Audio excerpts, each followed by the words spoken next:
think Boris just done gone did it stupid. So, PMQs resumed again yesterday, and it was good. It was good. It was good.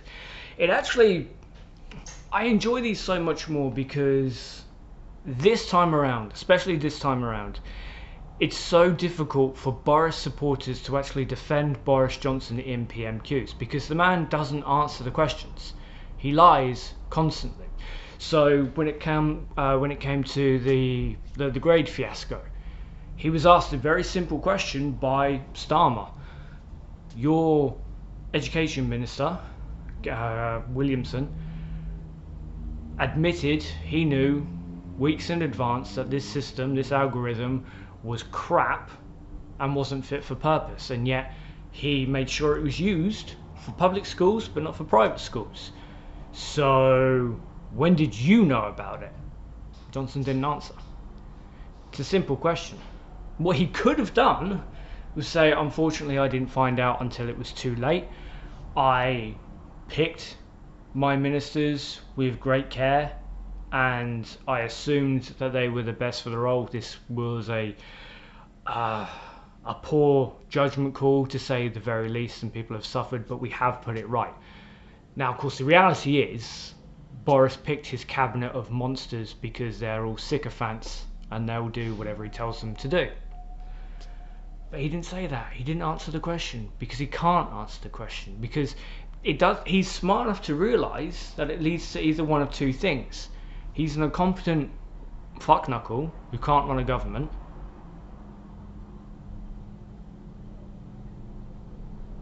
I forget what the second one is, but that's where we are. But that's not, in my opinion, where Boris Dangon did the stupid. Where Boris Dangon did the stupid was essentially accusing Starmer of treason. I mean, that's what he did. He blamed, he inadvertently threw shade at the man for his time in Northern Ireland as a prosecutor. The reality is, Keir Starmer was prosecuting actual terrorists. Boris Johnson, the man who has links to foreign government bodies that actively want to do the UK harm, Russia, he accused someone else, someone who spent 5 years prosecuting terrorists. That's an epic level of stupid.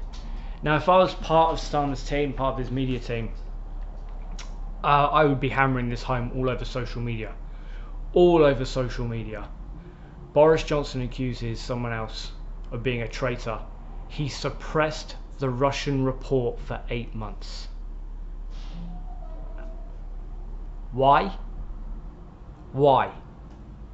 Again, there's really just one of two reasons. Even if there's only one of two reasons. Either you are so dumb you don't understand what it is, or you don't care because it's benefited you.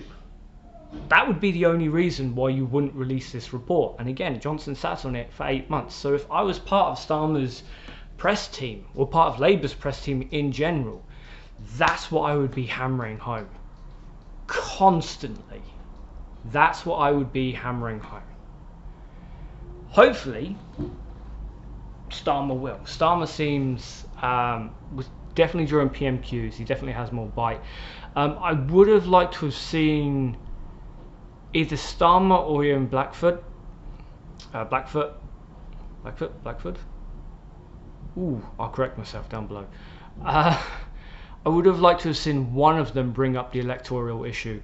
The problem is, though, because Johnson doesn't answer the questions, he doesn't answer any question, it does mean that whoever's the opposition, whether it's Blackfoot or whether it's Starmer, whoever it is, whoever has multiple questions, it means that they do have to go back and point out, you didn't answer this very simple question, which again with the grade fiasco is something that Starmer had to do. But I would like to see that more coming from the Labour side of things. But as I've said on Facebook in recent groups, we're here for that as well. The mainstream media is not going to cover the destruction of the Electoral Commission because there's not enough outcry. There's not enough people who are politically, I don't necessarily want to say savvy, but there's not enough people in this country who actually understand the political system. And I don't say that as an insult, because typically you think, well, you either vote one or you vote the other. No, if you stay home, the Conservatives win. That's the system that they have been building for a long time now, and it's what we've seen in the last election. So yeah, I would have liked to have seen that, but it is great seeing Boris humiliated, because again, I ask this all the time with Boris supporters, what has he done this year? And a friend of mine who's an avid Boris supporter brought up the furlough scheme. I mean, the furlough scheme technically is a Labour policy that was just kept in place by the Conservatives, wasn't fully dismantled, and at the end of this month it's gone. Whereas, places like Germany have said we're going to extend it for 2 years because, unlike Boris Johnson's characteristics of, well, no, we don't want people languishing at home, it's no, we don't want people to die. Human life, as it turns out, is quite important, but it's not important to Boris Johnson. And it's getting harder and harder, in my opinion, for someone who supports Boris to defend Boris. Now, I do know a few people, and the defence simply was, well, I don't like Starmer anyway. Boris is responsible for tens of thousands of people dead in this country. It's not hyperbole. He sat on his arse and pushed herd immunity, which murdered people in this country. When the floods started at the start of the year, he decided to go on his first holiday. I believe he's had 5 or 6 this year alone.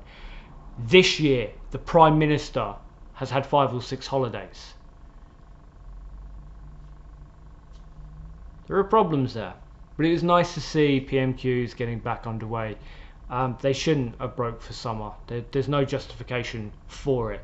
You can say, yeah, they needed a holiday, but everyone has needed a holiday. They chose to go into that line of work. They chose to serve the country. They did not need to break for recess. But it's what they chose to do, because Boris does not want to work.